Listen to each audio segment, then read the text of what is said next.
Hello, everybody, and welcome to FieldLink. I am Bill Smith, your host.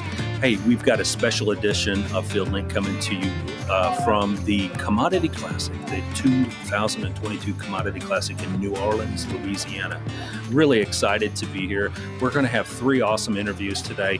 We're going to first meet a national corn growing champion, Heath Cuttrell from Chesapeake, Virginia, will be joining us to tell his journey and his story to how he was the national champion, corn growing champion this year across the U.S. And in addition, Jody Lawrence is going to be back to join us to give us a quick update on some of the commodity market updates.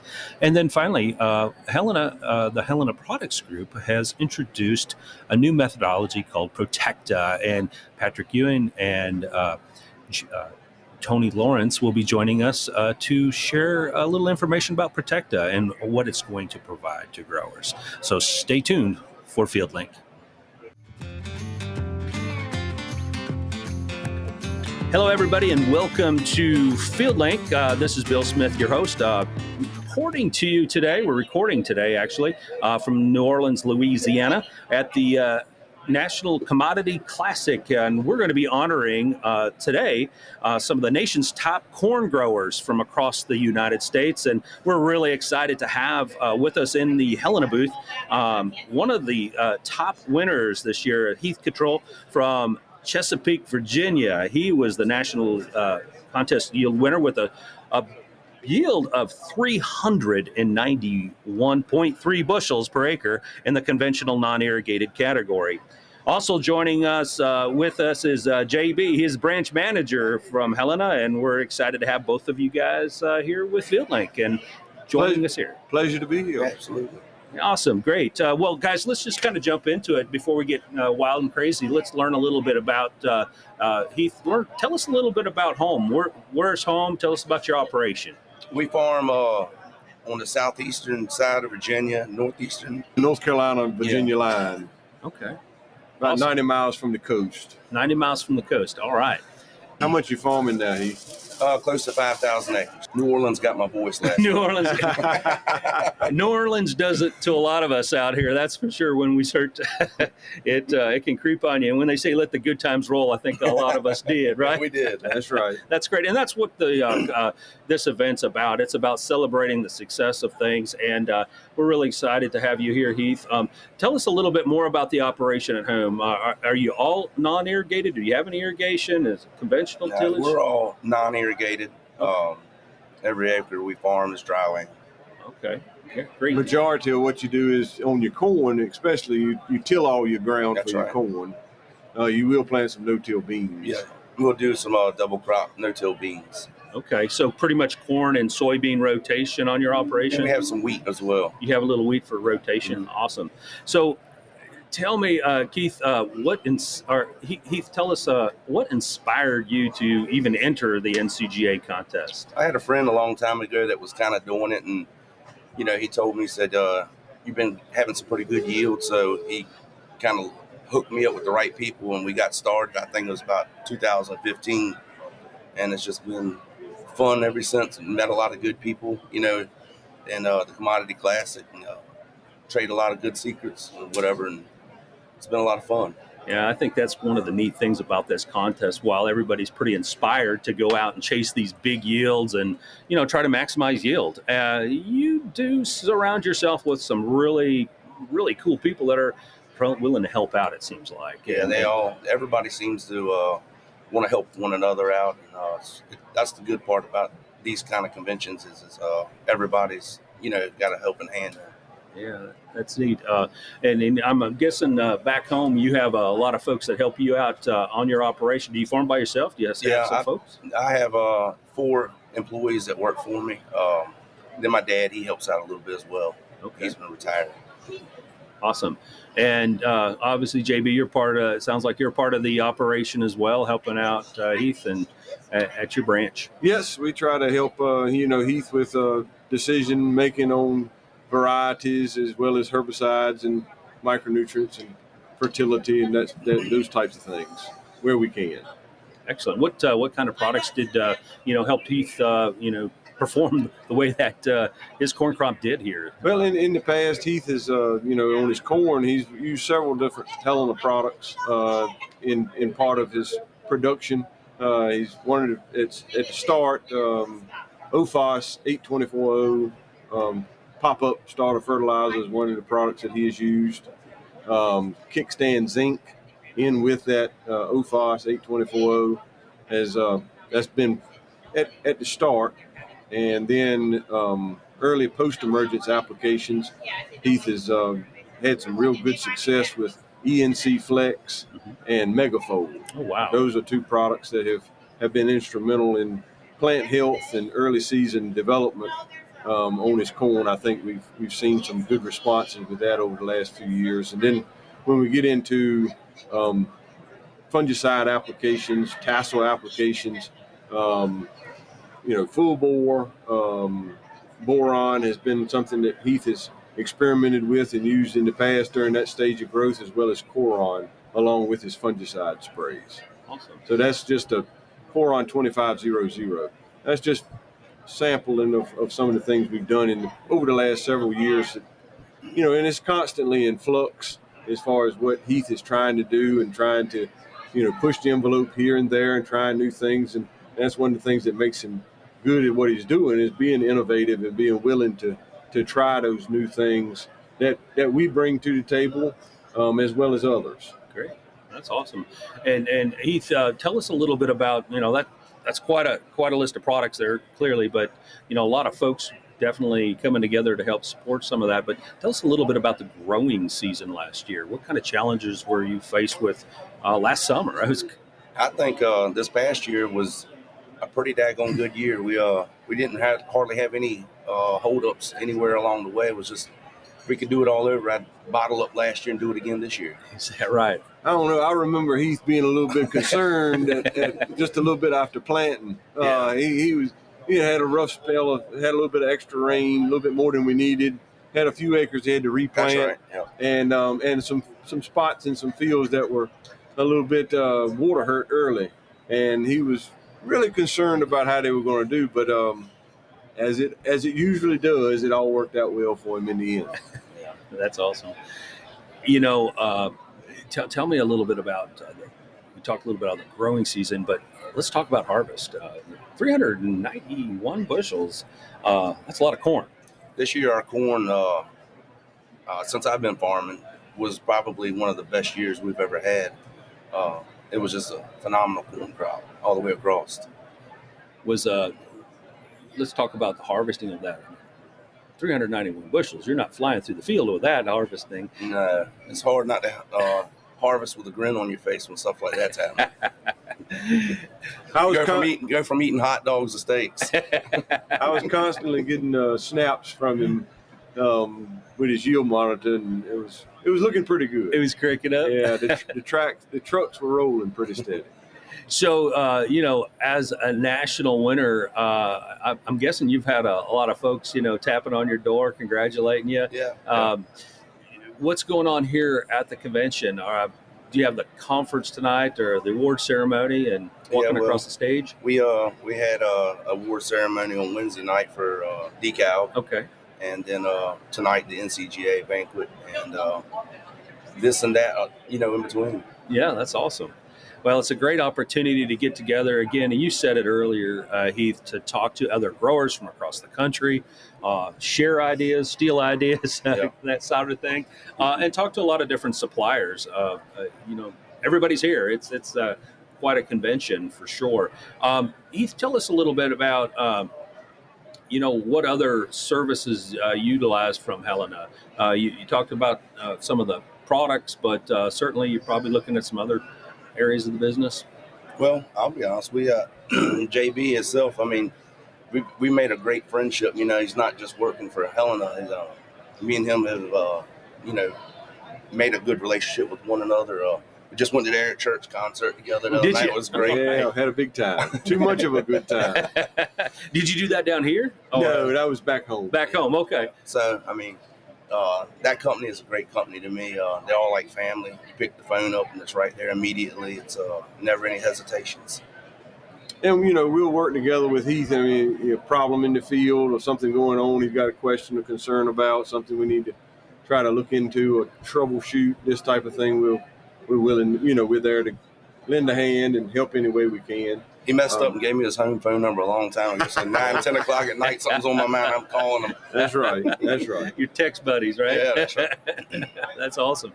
Well, and I think, those relationships are absolutely critical, especially when you're trying to chase these kind of yields. I mean, you've got to have a partner with you that's going to kind of help you along. And it seems like that's kind of the theme here. Well, got to have a lot of trust in somebody. Yeah, very much so. And, Heath, as you get ready, we're celebrating now. We're wrapping. Obviously, we're in 22, but getting ready to crank up. When will you start heading back to the field? As soon as we get home. Is that right? You're Yeah. going to be ready here pretty shortly. Yeah, we're going to try to start planting corn in about 2 weeks. Okay. What kind of are you going to enter the contest again? Absolutely. All right. And what's the goal for 22? I don't know. I think I threw the whole kitchen sink at it this past year. I don't know what else we can do. We're shooting for 4+. Yeah. 4+. Yeah. All right. I told him, I said, I thought we had it this year. I thought we had over 400. My yield monitor on my combine was, from 409 to 420. And it was hard to be mad at it, but when it came back at 391, I mean, it was still great. Well, definitely a great opportunity to, hit that 400 this year as we prepare for it. What other, are you planning any other soybean contests, any other contests? I've never done that. I did enter the wheat contest this year, and we won for the state of Virginia on that as well. You're a double winner? I'm a double winner. What was your yields on your wheat? It was 111 bushels. 111 bushels. All right. But again, I've seen the yield monitor. That combine lies a lot. That's awesome. As we wrap up, our podcast today, Keith, really absolutely want to thank you for coming in.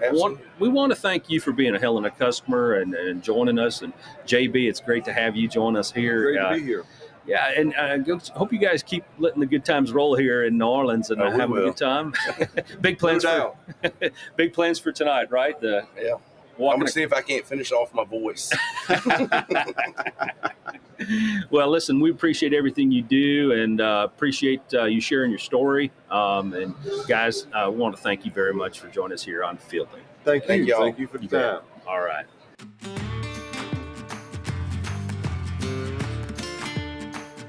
And welcome back to FieldLink Podcast. I'm your host, Bill Smith, reporting from the Commodity Classic here in New Orleans, Louisiana. With us today is Patrick Ewan. He is the Director of Sales for the Helena Products Group, and Jody Lawrence, Brand Manager for seed treatments, fungicides, and insecticides. We're really excited to have these guys here joining us today. They had some awesome news sharing with growers as we launched a brand new product, or not necessarily a product, a brand new method. Patrick, do you want to tell us about the method, Protecta, that you launched here this week? Hey, Bill, it's great to be here with you, especially here at the Commodity Classic as we really get to unveil what Protecta is. Protecta is our method. So, I get often asked from time to time is what is Protecta? What are you guys doing with it? And, the easiest way I can explain it, Bill, is we're looking at the two active ingredients that we're putting. I'll give you an example. I'm talking more to Mogul, which is the first product we'll launch with Protecta technology. So think about it like this: you've got two very, very good actives, and as those actives that are on the market today, it's really a balance between cost and performance. And really, the unique thing with Helena's business structure is to go the extra mile and saying, how do you get more performance out of this product? So what we're doing with Protecta is really a whole host of technological advances. Is looking at the gaps in the two AIs to see if we could strengthen those. And that's much why we call it a method, because it's really a trial and error to get the right combination, the right ratio, and to make the products perform at the higher level. That's why Protecta is a method, and we've successfully done that. We've pioneered this. And it continues to evolve with depending on what the actives in the ratio and what you're trying to accomplish with it. So the first product, as I mentioned, Mogul, has Protecta technology in it. We've been able to take those two AIs and really maximize the performance of it. That's Protecta. That's what Protecta's delivering us within these products. Well, that's really awesome. It's definitely a method that it's somewhat. I heard some folks talking about it when they launched it. It's kind of our secret sauce, if you will, our process that's very unique. And Tony, you talked about that a little bit in your launch, comparing it to Coca-Cola in a unique way. Could you share that story with us? Yeah, no, I'd like to get there. What I'd like to say is really, so why Protecta? And certainly a dynamic we see in the market is emergence of resistance, herbicide resistance, very, very well documented, a lot of solutions to it. What we've noticed, what our intel is telling us is there's a lot more fungicide resistance that's developing, a lot more insecticide resistance that's developing. There are a host of challenges growers are facing today that they haven't faced in the past that they need answers to. And that's really the core reason, the foundation to Protecta. So ultimately, Protecta is a recipe, and probably the most well-known recipe in the world that no one knows anything about is Coca-Cola. What is the most valuable thing about Coca-Cola? Google it, you will not find it. It's locked up in a safe. And what makes Coca-Cola, one of the things that makes Coca-Cola very valuable is the recipe.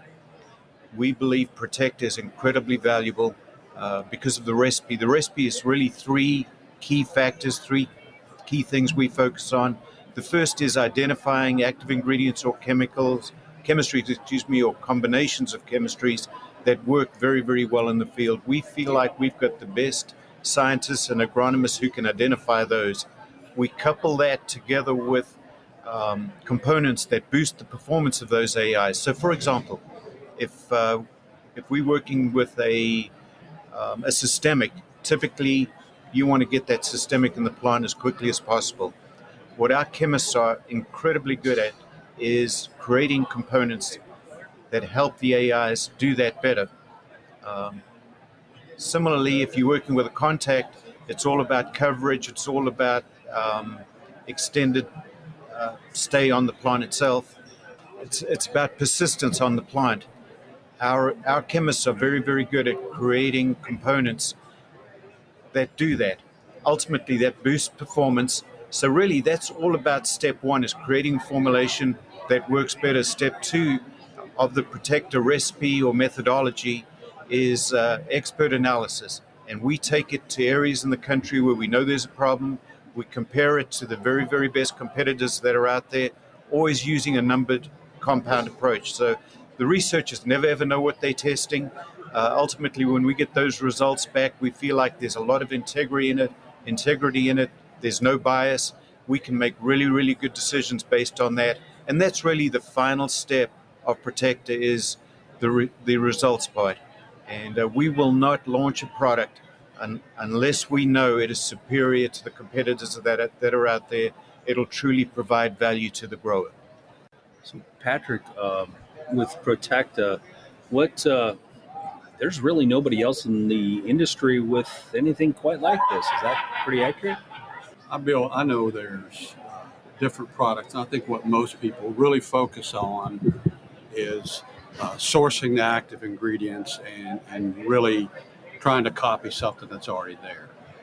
And just here at the show, I got asked a question, tell me a little bit more about Protecta. So I was really trying to think about how you can make an example. I know Tony's example of Coca-Cola was good, but I think of it, if you buy a vehicle, you've got a stocked engine in it.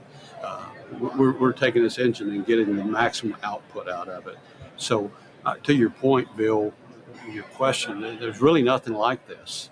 And it's not something that we just came up with overnight. This is years of work, really hinging back to a lot of our technologies, whether it be actives with our adjuvant base, or whether it be some of the activator technology we bought. It's just a combination of getting the right balance of the right parts to really maximize the value of those two AIs coming together.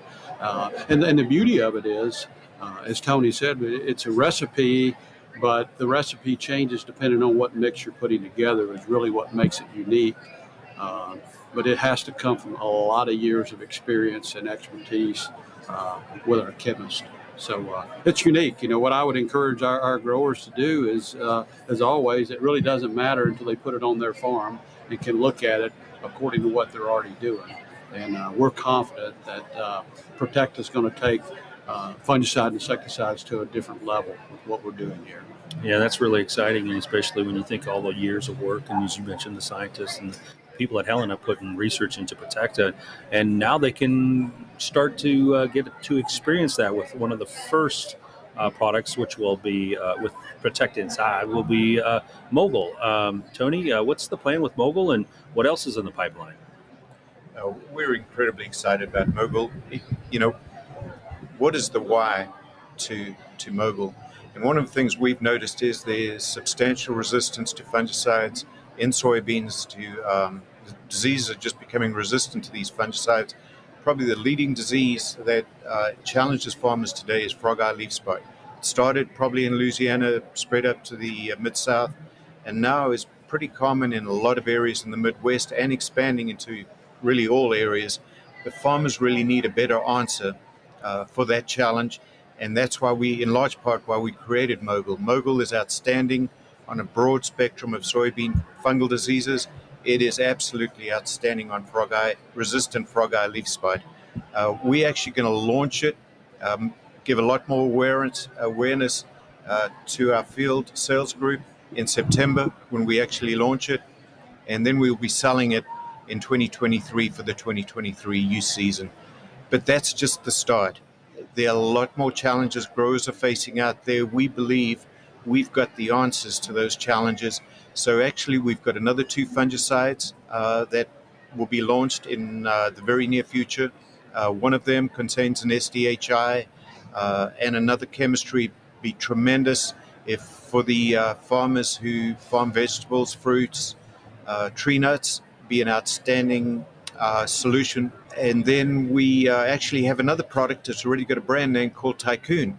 A lot of our field sales will be excited to hear that's going to be labeled on rice and also a lot of the specialty crops. So a couple of fungicides we're really, really excited about. Let's not forget about insecticides. Probably the biggest dynamic we see for insecticides in general is resistance, particularly by mites, to the miticides. So we believe we've got the best product in the market coming, probably launch it in 2023 for 2024 sales. And this is actually going to be a 2-way miticide, the first of its kind in the market. We believe growers really need this answer. We've also got another premix we'll be launching, a combination of diamide mixed together with a pyrethroid, multi-purpose, multi-crop, a great answer for many farmers for the challenges they face. And then we've got a single chemistry diamide we'll be launching around about 2024 as well. So a lot of great things in the pipeline. Wow, it certainly sounds like a lot of products with the Protecta methodology being utilized for these new exciting products for growers, both on the fungicide as well as the insecticide side of the business. Well, Tony, Patrick, certainly want to thank you guys for sharing this exciting news here at the Commodity Classic. Just real quick, though, what are growers talking about as you've launched this methodology at Protecta? Have you had a chance to talk to some producers about this? I can tell you in a lot of areas in the Midwest where they're starting to face and understand the consequences of not being able to manage frog eye leaf spot, there certainly is considerable excitement right now. Patrick, have you heard anything? Yeah, Bill, I've had just standing, working the booths with our learning sessions coming by. I've had several people come by and said, have seen the Protecta up, and can you tell me a little bit more about what it is? I think initially some of them think maybe it's a product, but we have to go in and really talk about what it's doing to really enhance the performance of products. So a lot of great questions. I think once, again, that these customers get to try the product, I think they'll start to see what it's delivering with other products that are in the market. So we're really, really excited about it. It's something we've been waiting for a long time to get rolled out so we could continue to show our customers what kind of products are coming out of this Helena Products Group. Awesome. We're really excited, and growers are excited to hear about Protecta, and it's been a fun convention so far, and we look forward to the balance of the convention. And thanks, guys, for joining us today as we introduce Protecta to the market. Yeah. Thanks, Bill. Thank you, guys.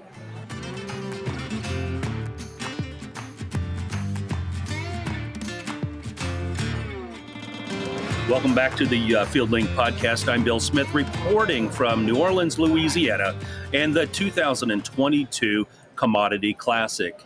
We're really excited to be here today. We've got a special guest joining us to get caught back up on some of the grain markets. There's a lot of, I guess we'll just call it chaos going out there in the grain markets. We've got Jody Lawrence joining us with the Strategic Trading Advisors out of Nashville, Tennessee. Jody, welcome back to FieldLink. Thank you, Bill. Thanks for having us down here, having a good time. Well, you can't go around anywhere right now, Jody, and there's so much chatter about grain markets. We covered that in our last podcast, and so much has changed since then.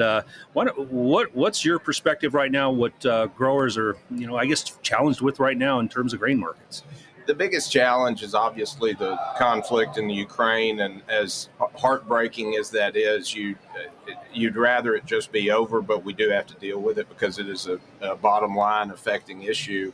And if the economic sanctions stay in place for a long time and the Ukraine is not able to plant certainly a full crop this year, in between Russia and the Ukraine, they're the second and third largest exporters of wheat and corn in the world at a time when the world is already short on both of those supplies. So that chaos is really just adding another layer onto what were already bullish markets heading into the U.S. growing season.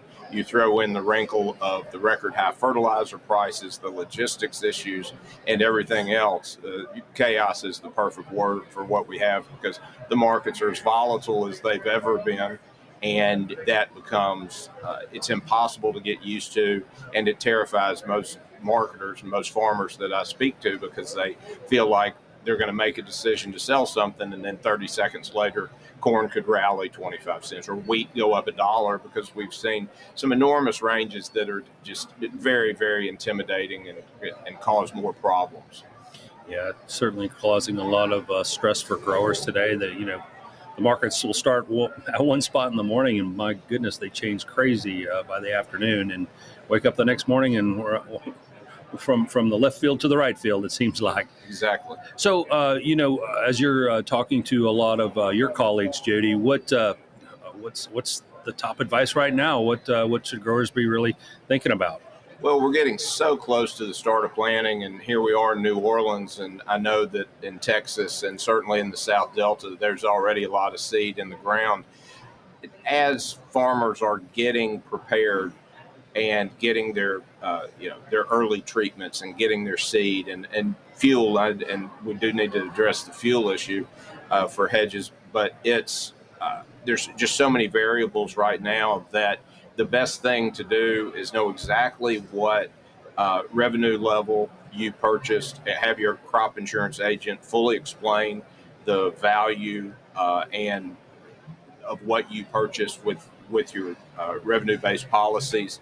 Then as you begin to feel confident that all of your seed and product, all your inputs are going to show up at your farm when you need them, figure out a very basic break even on normal yields, and then move into a situation where you can layer some small sales in at these great prices. Because the last thing we want to have anybody do is be buying $6.50 corn inputs and then end up selling corn for $5.50, because if a string of positive events in the world but would be bearish to price happen. What are you hearing? I mean, I turn the news on, and a lot of these shipping lanes, even if here we are, we're looking here at March 11th when we're recording this podcast, a lot of chaos as we talked about earlier, but even in Ukraine, I mean, if we could start running planters in a week or two in Ukraine, will they even get a crop in? And then more importantly, how can they even get it out? And what is that going to do to total global supply from your perspective? It's incredibly bullish. Back to the whole heartbreaking lack of necessity for everything that's going on over there. You have to think about it on a very several different people, organizations involved across the board. If you're a bank, or are you going to loan, or a chemical company, or anybody, an input company, are you going to loan a farmer and sell him product that you hope to get paid back for in the middle of a war zone? And if you own anything where you would send a boat over there, you're going to be able to insure it to get it filled up, to get out what available supply is still there. So you've got so many layers and wrinkles to this that it could become a cataclysmic event if the war rages on for another 2 or 3 months, because if the Ukraine is not able to put in, even if they got a break and got in 50% of their crop, you're still talking about a situation where the second, and Russia being banned from the world for all practical purposes on what they can export, you take those two out of supply, the rest of the world still has to eat. All the protein has to be fed. So there's going to be a real search, a real hard search for these bushels. And the U.S. is going to be the first place, because we're the best alternative for everybody, even if they're used to doing business with the Ukraine or Russia. And if we have a shortage on top of where we are, then you have to really think a couple different things. That the 2012 record highs for corn and beans are going to be in play if the U.S. only plants 89 million acres of corn or 90 million acres, and we have any sort of yield issue. Just so many things that disrupts. You cannot you can't fill in what we can't just plant more acres to fill in whatever the Ukraine is not going to be able to at an already historically tight time for world grain stocks. Sure. Well, and so kind of walking away, at least this episode of FieldLink, we really need to, steady the course. And it sounds like continue to be in contact with, your financial advisors as well as your trading advisors to be sure you're not the only person saying this. Have a plan and stick with the plan. Is that still pretty accurate? It's still very accurate, and it applies whether corn's at 350 or at 650, because if you just put yourself in a position where you make some rash decisions that if you plan it out, it just makes it easier to pull the trigger. The break on Thursday or Tuesday and Wednesday in the diesel fuel market dropped over $1 a gallon, the largest single day drop that anybody'd ever seen. Now is a great time to be talking to your fuel suppliers to get your spring, summer, and fall needs, because we may not be at the bottom during this mess, especially if all of Russia's oil, the 3% they supply to the United States, it will take a while to replace that.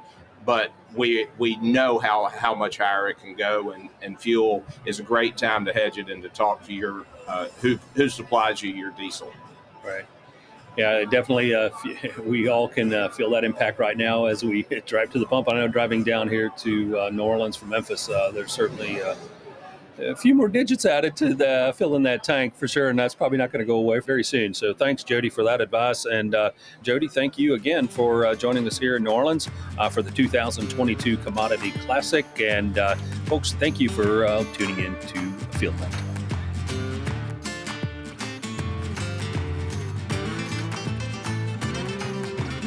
Hey, everybody. Thank you so much for joining us on this episode of FieldLink. Be sure to log in and subscribe to our FieldLink podcast, or follow us on helenaagri.com to learn more.